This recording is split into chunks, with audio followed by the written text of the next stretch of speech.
Hi everyone, it's Natalie. I'm broadcasting again from Spare Bedroom Studios in my house. This week's video is going to be a little bit different. I'm going to use this opportunity to do one of our education lectures. If you've been with the program for a while, you know that we rotate through our education topics on a quarterly basis. So at the start of April, second quarter, I would have been doing the exercise related topics in our Thursday classes. But since we're not in the gym and we've got a lot of new people in the program, I want to stay on board with the education as much as we can. So today's video is going to be in a Zoom meeting format that I'm recording that you can watch later whenever you want, and it will cover the topic of cardiovascular exercise. I want you to know that there is a handout that goes along with this video. So in the email that you receive that has the link for the video, it also has an attachment of the handout. So the handout has basically everything that I'm going to talk about in the video. So you don't need to take notes while you're watching the video. You can just listen.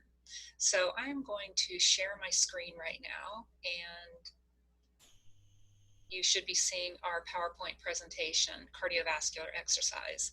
So let me put a little context around this for you. When we think about the kinds of exercise that our body needs for complete physical fitness, they really kind of fall into three broad categories.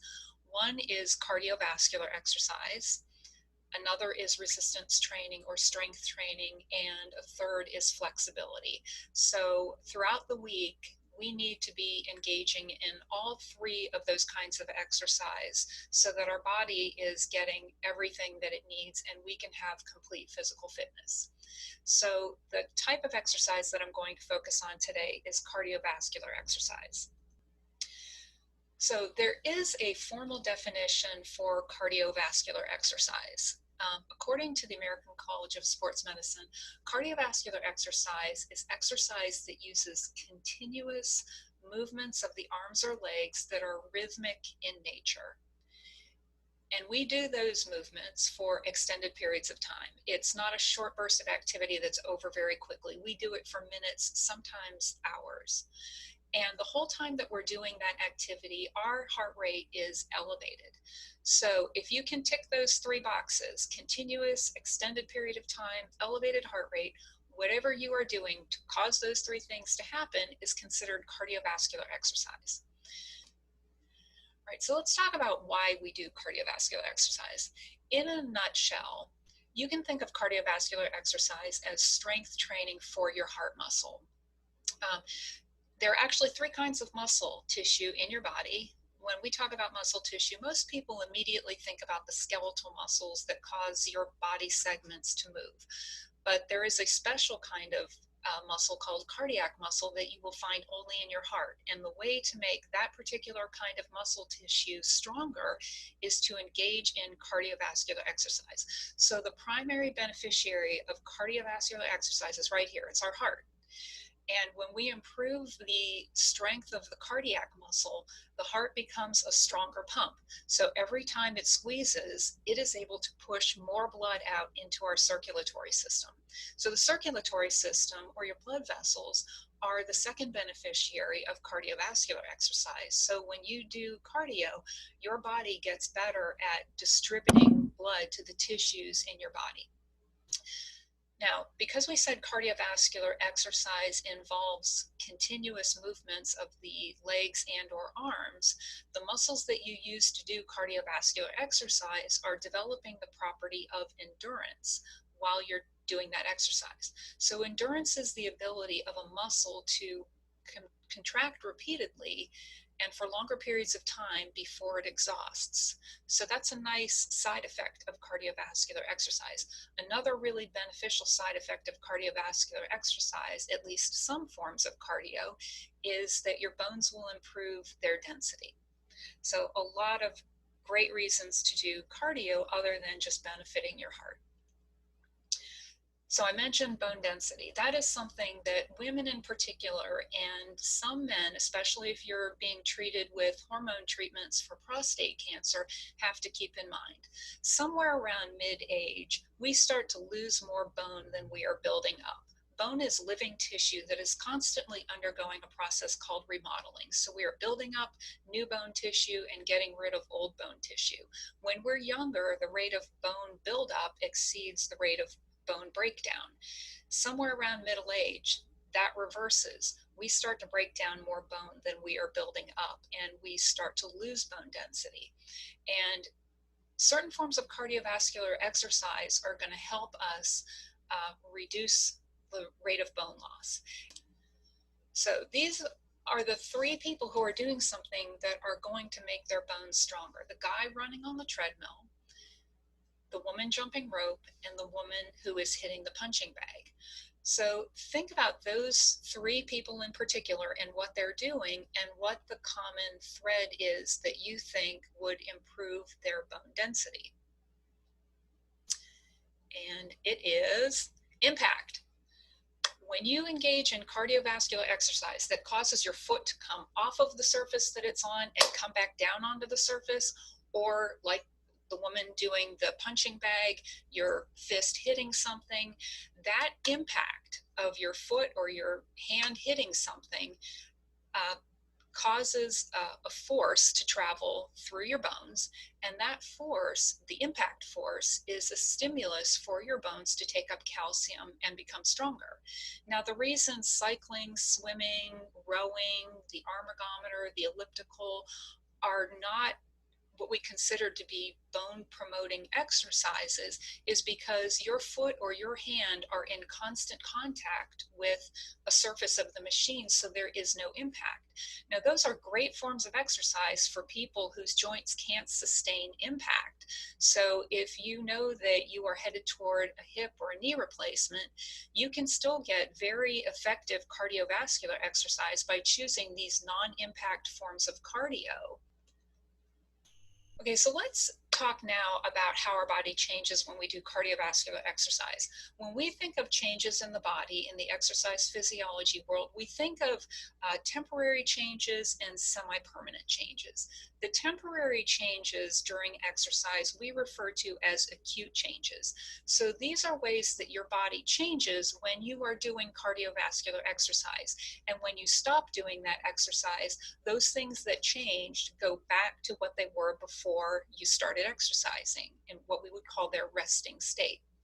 So let's talk about a few of the things that change during exercise. Heart rate changes for sure.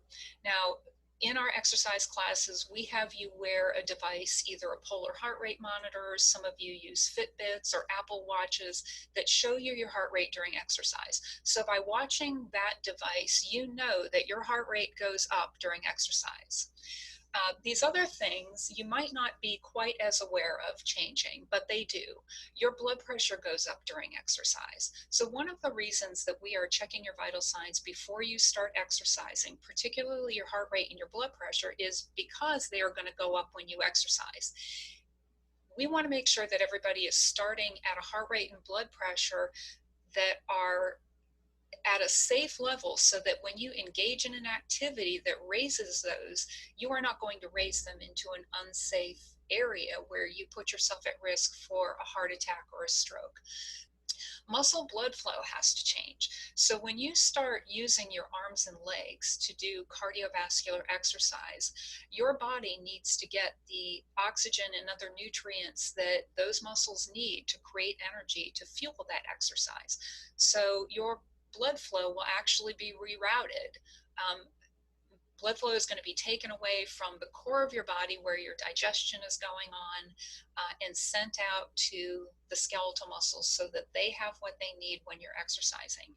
Likewise, tissue, oxygen, and glucose use is going to go up. So your muscles are going to start pulling those things out of your blood at a higher rate to make energy for you to exercise. Your body temperature is going to go up. You know this because you sweat during exercise, so internal heat production increases. But then when you stop your exercise and you cool down, you know that all of those things return to their pre-exercise or resting state within a pretty short time after exercising. So all of those things are good, but what we are really after when we are exercising are what we call adaptations. Adaptations are semi-permanent changes that happen in the body as a result of you doing chronic exercise. First, I want to talk about your resting blood pressure. So over time with chronic exercise, both your systolic and diastolic resting pressures should decrease. That is one of the reasons that aerobic exercise rather is recommended for people who are trying to control blood pressure through lifestyle changes. Now, your resting heart rate will go down over time with chronic exercise. I told you that your heart is made up of cardiac muscle, and as that cardiac muscle becomes stronger, your heart becomes a more efficient pump. So if your heart can push more blood out into the circulatory system every time it beats, it doesn't have to beat as often, so your resting heart rate will go down. Now, another positive change of chronic exercise is in regard to your cholesterol numbers. Lipid profile tends to improve, especially your HDL. That is the good cholesterol that we want you to have more of. Now, we've already talked about how bone health is impacted by certain forms of cardiovascular exercise. Body weight and body composition are also subject to long-term adaptations from exercise. Now, your body weight is simply the weight of everything that is in you at the moment that you step on the scale. And that's something that we want to watch. But what we are really more concerned with exercise is your body composition. And that is the relative amount of fat and lean tissue on your body. Everybody needs to have a certain amount of fat to have good health. It's an essential component of your cell membranes. It cushions and protects your internal organs. But the problem is a lot of us have too much of it on board. And we want to make sure that we reduce the amount of fat that we have to an appropriate level. Now, we also want to have plenty of lean tissue available in the form of muscle, because that keeps us strong. It reduces our risk of fall. It helps us use more energy throughout the day and makes it easier for us to control our body weight. So a long-term adaptation of chronic exercise is that you tend to have a better body composition, less fat, more lean tissue. Now, with regards to sleep, people who regularly exercise tend to have better sleep habits and patterns than people who are not chronic exercisers. And by sleep habits and patterns, I mean that they tend to fall asleep faster and stay asleep longer and have more restorative sleep than people who are not chronic exercisers. And also, our overall risk for cardiovascular disease decreases. Now, it's important to keep in mind that all of these changes that you get over time with chronic exercise are considered semi-permanent. That is because they persist in the body only as long as you are continuing to do regular exercise that is at a level that sufficiently stresses your body. If you stop exercising, or you're exercising completely within your comfort zone, you may not see these changes persist. Okay, so by now you may be wondering, what are the specifics of this? How often do I need to do this? How long? And I'm going to tell you. In exercise physiology, there is something called the FITT Principle. FITT is an acronym that stands for frequency, intensity, time, and type. And that is how we prescribe exercise. So the frequency is how often are you going to do something? The intensity is how hard are you going to do it? The time is how long you're going to do it. And the type is what you're going to do. So we've already talked about type. So you know what you need to do to get cardiovascular exercise. So I'm going to focus on frequency, intensity, and time right now. So in a nutshell, the Surgeon General's recommendation is that all Americans get at least 150 minutes per week accumulated of cardiovascular exercise. Now, I'm not in favor of anybody going out and doing the weekend warrior thing and getting 150 minutes of exercise on one day of the week and then kicking back for the rest of the week, because that does not help you form a habit of doing regular exercise. I think a better model is to do 30 minutes of cardiovascular exercise a day, 5 days a week. That reinforces the habit of exercise. It doesn't require a huge time investment. Now, it doesn't have to be 30 minutes continuous. I would prefer that it's 30 minutes continuous just so that you can get the fitness benefits of exercise. But if you can't do 30 minutes continuously, then that is not a reason to not do any exercise that day. You can do as little as 10 minutes of exercise 2 or 3 times throughout the day and still get the health benefits of exercise. So even if you don't have 30 minutes on a day to devote to exercise, try to get yourself 3 10-minute bouts of exercise or 2 15-minute bouts of exercise. That'll work. Now, if you also have a weight loss and in addition to diet, you are using exercise to reduce your body weight, the recommendation is that you aim more for 300 minutes accumulated over the course of the week, or try to get 60 minutes of accumulated exercise in 5 days a week. So let me talk a little bit about intensity. In the gym, we give you a heart rate range. It's written on your exercise card, and you use the heart rate monitor that you either have on your own or you borrow from us for class so that you know how hard you're working. But some of you don't have heart rate monitors, you don't have Apple Watches, you don't have a device that will give you your heart rate. A legitimate way to gauge your exercise intensity is through your breathing. Now, you know when you exercise in the gym and you're using your heart rate as a guide, that your heart rate and breathing increase while you're doing it. So think about how you felt in the gym when you were exercising and shoot for that same feeling when you're exercising on your own. Moderate level exercise is exercise that noticeably increases your heart rate and your respiratory rate. You should be breathing harder, faster, and deeper during exercise than you are when you are doing casual activity, but not so much that you can't still talk while you're exercising. It is normal for moderate level exercise to make you feel slightly winded, but not so much that you can't talk. Okay, so I know all of us are linked in this program by a cancer diagnosis, and that's probably the thing that is foremost in your mind, especially if you are currently going through your treatment. But another major killer of people in this country is cardiovascular disease. So I want to talk about the risk factors for cardiovascular disease because these are impacted by regular aerobic or cardiovascular exercise. So first, I want to tell you that a risk factor is something that simply increases the likelihood of you developing a disease. It is not a guarantee that you will get that disease. So the more risk factors you have for a particular disease increases your likelihood of getting that disease. So whenever we think about risk factors, we think of them kind of in two buckets. One is modifiable risk factors, and the other is non-modifiable risk factors. So the non-modifiable risk factors are those risk factors that you have absolutely no control over, and a modifiable risk factor would be one that you have total control over. So let's look first at the non-modifiable risk factors for cardiovascular disease. Notice how short that list is. There are only two of them: age and family history. Now, there is absolutely nothing you can do about the fact that you are getting older year after year, and there is no way that we can turn back the clock and pick different parents. So your age and your family history are what they are. Let's focus on that modifiable list. Look at how long that is by comparison.